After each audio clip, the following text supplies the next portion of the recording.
Greetings, Elderly Vegan here, and welcome to my video on flying on two engines.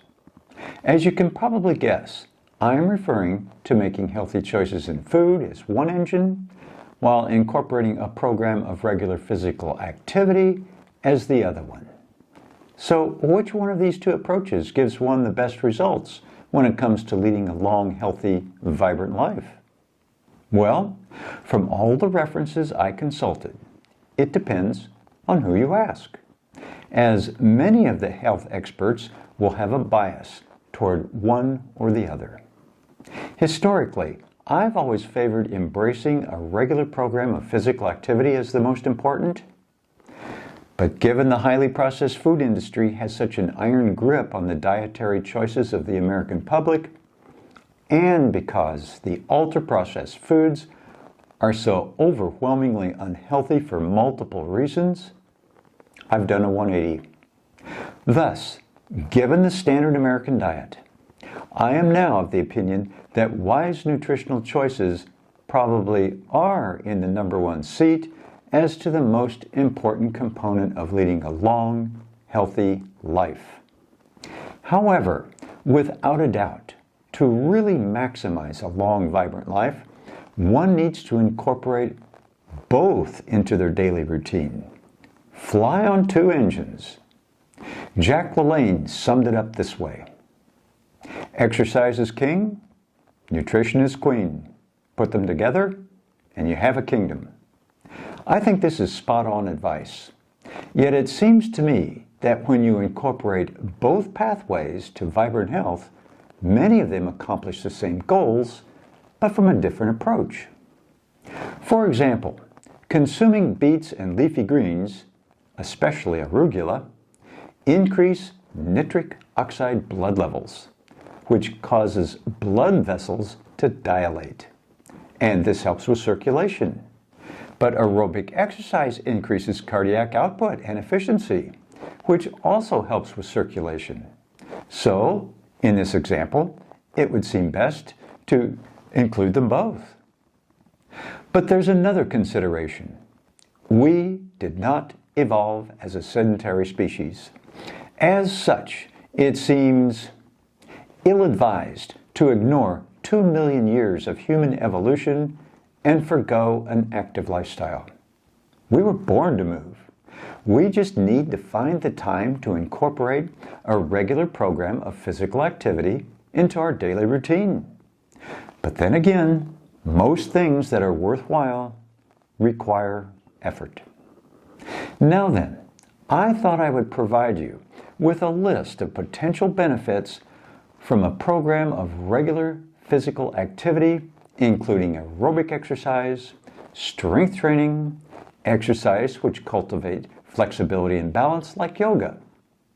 This list is a compilation from multiple sources, and it's rather extensive. But this is a good thing, as it really gives you a good idea of how health-promoting exercise really is. Okay, here we go. Exercise improves muscle strength, improves flexibility and range of motion.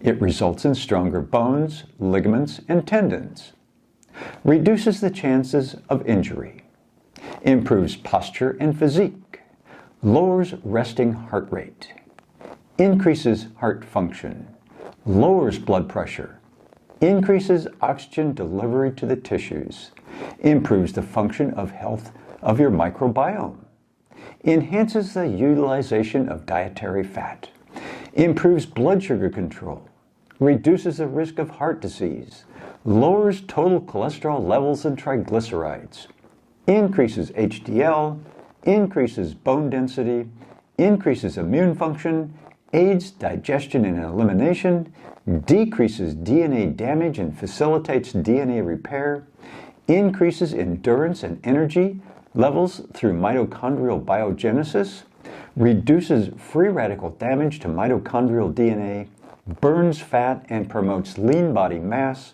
improves mood, reduces tension and anxiety, improves self-esteem, helps with stress management, improves mental function, and improve sleep. Not a bad list if you ask me. But does that exhaust all the health benefits of regular physical activity? Nope, not yet. As mentioned in some of my previous videos, aerobic exercise has the potential to activate the process known as autophagy, which refers to the recycling of dead or dying cells. These cells are referred to as senescent cells. And if these dying cells are not recycled, they start spewing out pro-inflammatory compounds all over the place. Now then, I haven't forgotten about the overachievers out there who enjoy a bit of technical information. In this regard, I learned in a book entitled Younger Next Year by Chris Crowley and Dr. Henry Lodge that signaling proteins, referred to as interleukans, also referred to as cytokines, have a direct bearing on this issue. There are 38 known types of interleukins, but 2 of them are of interest in this video. They are interleukin 6 and interleukin 10. Interleukin 6 is a major contributor for inflammation and decay, whereas interleukin 10 is strongly associated with repair and growth. And although exercise initially generates inflammation and decay, interleukin 10 is produced in response to this initial spike.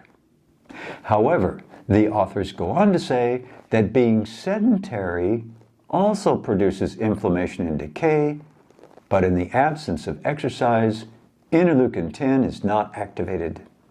Therefore, a sedentary life would be in the constant mode of turning out inflammation and decay on a continual basis. In summation, if one adds a program of regular physical activity into their daily regimen, along with making healthy choices in food, one really gets double-digit returns on their health, vitality, and longevity. Yet for many people, it's apparently a Herculean task to initiate a regular program of physical activity. If this is the case, try to find an activity that's enjoyable. Perhaps that might be joining a group who meet on a regular basis to participate in various kinds of activities, such as joining a hiking club. And as Dr. Hyman puts it, if you don't exercise at all, just start walking. Remember, we did not evolve as a sedentary species. And although making healthy choices in food is absolutely huge from a health standpoint, do your best to fly on 2 engines and not just one. So please give us a like if you found this video helpful. To your good health, the elderly vegan.